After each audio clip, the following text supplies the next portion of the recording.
Здравейте, ученици! Днешният видеоурок по история и цивилизация е за Полисът и неговите жители. И така, през 8 до 7 век преди новата ера, малките селища в Елада, заедно с техните облагодваеми земи, постепенно се обединили. Така се появила нова държавна организация, наречена Полис. И като първа точка си записваме Полисът. Полисът бил независим град-държава, разположен на ограничена територия. Той включвал града, обикновено защитен с крепостни стени, и близките около него земи. В града главно място заемали Акрополът, най-високата и укрепена част на селището, и централният площад Агора, който представлявал нещо като мол. В Елада имало над 1000 полиса, но най-силен сред тях бил Атина и Спарта. Така, управлението в полисите било различно. Повечето от тях управлявали няколко влиятелни рода. На някои места един вожд завземал властта, а на други всички граждани участвали в управлението. Като това изглежда зародишът на демокрацията. Но, както ще видим, в историята дълги години демокрацията не е успяла да се установи като форма на управление. Но за сметка на това имаме втора точка – жителите на полиса. Жителите на полисите се разделяли на граждани, чужденци и роби. Всяка група имала различни права и задължения. Гражданите били свободните, боеспособни мъже, които притежавали земя. Синовете им също ставали граждани. Задължение на гражданите било да защитават родината си и да участват в религиозните празници. Само гражданите заседавали в Народното събрание, където гласували закони и вземали важни държавни решения. Те избирали своите управници и можели да бъдат избирани да управляват. Жените, чужденците и робите не били граждани. Много хубаво. Така, горките жени. Сега вече не е така. Чужденците били под контрола на полиса и имали задължения към него. Те не участвали в политиката. Били свободни и можели да се занимават с дейности като занаятчийство, търговия, корабоплаване и други. Робите обаче нямали права. Те били собственост на господарите си. Използвали ги за работа в домакинството, на полето, в каменоломните и мините. Така, следваща точка – Великата гръцка колонизация. И да видим какво се случва сега. Че интересно стана. Нарастването на населението в полиса довело до недостиг на земя.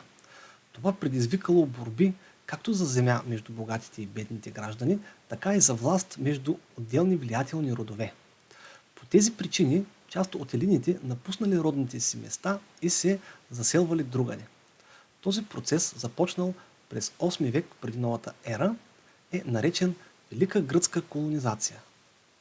На новото място заселниците създавали град-колония и си разпределяли завладяната земя. Новият град бил независим от града майка, но имал същата форма на държавно управление. Почитал същите богове и в него се говорило на същият език.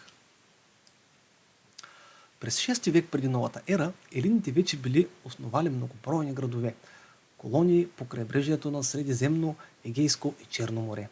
Важни елински колонии в днешните български земи били Аполония, Созопол, Одеса, Одесос, Варна и Месамбрия, Несебър и други. В тази огромна територия елините наложили своята култура и спечелили нови пазари. Бързо се развили търговията и занаятите. Парите се наложили като средство за размяна. И да обобщим, през 8-7 век преди новата ера Елада се оформили полисите в Елада. Жителите им се разделяли на граждани, чужденци и роби. Полисите били управлявани по различен начин. Когато земята на полиса не достигала държавата организирала създаването на колонии другаде. В колониите елините разпространявали своята цивилизация. Така, и сега да разгледаме картинките вдясно. Първата картинка е древногръцка монета. Интересна древногръцка монета, като че ли направена от сребро. Да. Втора картинка е гръцки кораб, изображение върху керамичен съд. Да, те са били мореплаватели. И да видим в речника. Че много думички. Леле, кой ще ги запомни? Кой няма да спи? Тази може да запомни думички. Първа думичка – полис.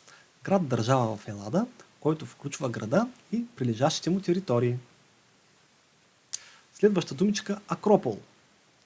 Укрепената вътрешна част на елинския полис, разположена на хълм с дворци и храмове. Друга нова думичка – Агора. Винаги съм си мислил, че е Агора, но явно съм грешал. Главен площад в елинския град, където бил разположен пазарът и се провеждало народното събрание. Думичка граждани. Свободни мъже, които притежават земя и имат право да участват в народното събрание. Да, като нас. Почти. И колонизация. Процес на заселване на нови чужди територии чрез създаването на колонии. И ако не съм споменал за играта колонизация, велика игра, просто трябва да се види. Особено когато се рови в историята. Така, отивам на втора страничка, за да погледна картата на великата гръцка колонизация. Добре, започваме с нея. Велика гръцка колонизация 8-6 век преди новата ера. Да видим сега. В червено имаме територията на Елада. Ето я Елада, древната Елада, която е тук в тази първа част. Значи, както знаем от предните уроци, долу е египетската цивилизация, а тук са многото народи и Месопотамия. Така. И обаче какво става сега? Не стига земята, почвата не е плодородна и започват да се разселват, както виждаме, всичкото разселение е обикновено по крайбрежието, тъй като те се разселват с лодчици. И елинска колонизация имаме в по-кафеникавия цвят. Ето е една. Нека да смилим оливчето. Тук имаме. Заселват се тук в днешна Италия и към Испания. Къде са плъзнали? Някои са прескочили и до Африка. Брех, че интересна работа. По цялото Черноморие, крайбрежие, са се настанили. И така. В зелено имаме финикийската колонизация. Финикийците в зелено, значи те са тук пак по края. За тях учихме ли? Така, в червените квадратчета имаме полиси, създаващи колонии. Така ето ги полисите. А пък в червените точки имаме елински колонии. Навсякъде колонийки. А с стрелките са посоката на колонизацията. Така. И какво имаме? Две въпросчета. В какви посоки се развила гръцката колонизация? В какви? Всички. На кои континенти били основани гръцките колонии? Така. Знаем ли континентите? Значи в Африка, в Европа и дори имаме и в Азия. Значи на 3 континента. Така. Да видим четвърта зелена точка. Лицата на историята. Колонията Аполония. Днешен Созопол. Я да видим малко история за Созопол. Според античните автори, Аполония била основана през 600 11 година преди новата ера от преселници от полиса Милет. Те били предвождани от Анаксимандър. Анаксимандър! Браво на него! Един от 7-те мъдреци на древна Елада. Където и да изграждали колония, новите преселници донасяли със себе си вечен огън, запален в родния им град. Нещо като олимпийския огън. Акрополът, храмът, площадът и други обществени сгради в колонията били построявани по плана на родния полис. Колонията била кръстена на бог Аполон, покровителят на Милет. Храмът, посветен на него, бил известен с 13-метровата статуя на бога. През първи век римляните завладели града и отнесли статуята в своята столица. Взели са статуята от Созопол. Много хубаво. Няма да е задълго, тъй като през първи век, малко по-късно, ще дойдат прабългарите отгоре и ще вземат за себе си. Така, следващата картинка 5 е Партенонът, храмът на богинята Атина и Акропола, Атина, Гърция, част от световното културно наследство на ЮНЕСКО. Като това не е реконструкция, а е истинско.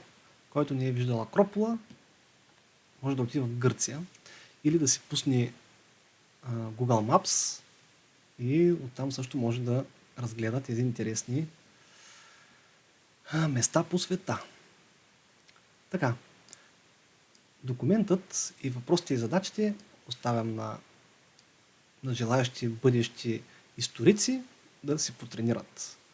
С това урока за днес приключва и до нови срещи. Стана тъмно даже.